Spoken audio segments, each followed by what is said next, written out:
Kailan ba yan babalik yung Diyos mo para matanong ko na yan kung may kasalanan ba ako? PI, Diyos na yan, nakakasawa na. Kahit hindi pa bumabalik ang Panginoong Jesucristo para tanungin mo siya sa iyong mga kasalanan, dyan pa lang sa sinabi mo ay mabigat na kasalanan na yan.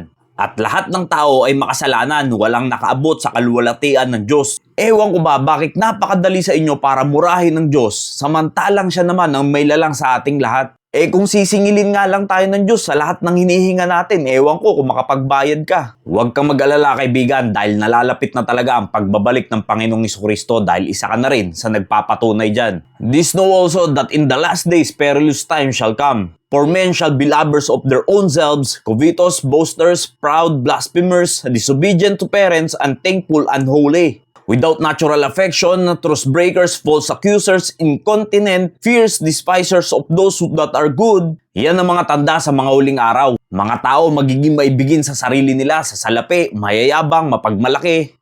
Traitors, heady, high-minded, lovers of pleasures more than lovers of God. Yan yung reality na nangyayari sa ating mundo ngayon.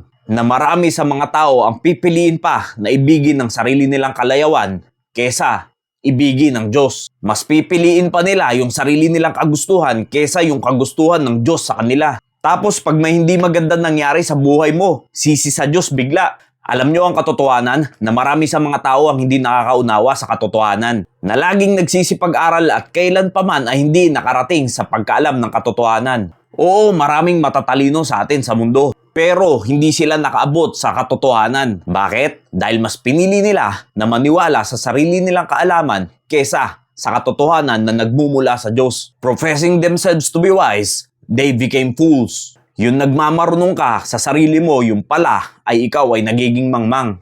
Dahil sa Diyos lamang nagmumula ang karunungan at ang katotohanan. Kaya inihalin tulad din ang pagbabalik ng Panginoong Jesucristo sa panahon ni Noah. But as the days of Noah were, so shall also the coming of the Son of Man be. For as in the days that were before the flood, they were eating and drinking, marrying and giving in marriage until the day that Noah entered into the ark. Yan yung nangyayari sa panahon natin ngayon. Maraming mga ngaral pero hindi pinapansin. Marami nagsishare ng gospel pero hindi pinapakinggan. Marami nagpapahayag ng katotohanan pero marami ang nagbubulag-bulagan. Kaya ang mga tao ay patuloy lang sa paggawa ng kasalanan at masyado na nilang pinagmatigas ang kanilang mga puso dahil hindi nila nauunawaan ang katotohanan. And knew not until the flood came and took them all away, so shall also the coming of the Son of Man be. Kaya nalalapit na talaga ang pagbabalik ng Panginoong Jesucristo dahil nangyayari na yung mga yan. Pero kung totoo kang ligtas, bago pa man bumaba ang Panginoong Jesucristo dito, ay nasama ka na sa rapture. Dahil kung ikaw ay hindi paligtas at nangyari na ang rapture at naiwan ka dito, kaibigan, sinasabi ko sa iyo, hindi mo gugustuhin na mangyayari.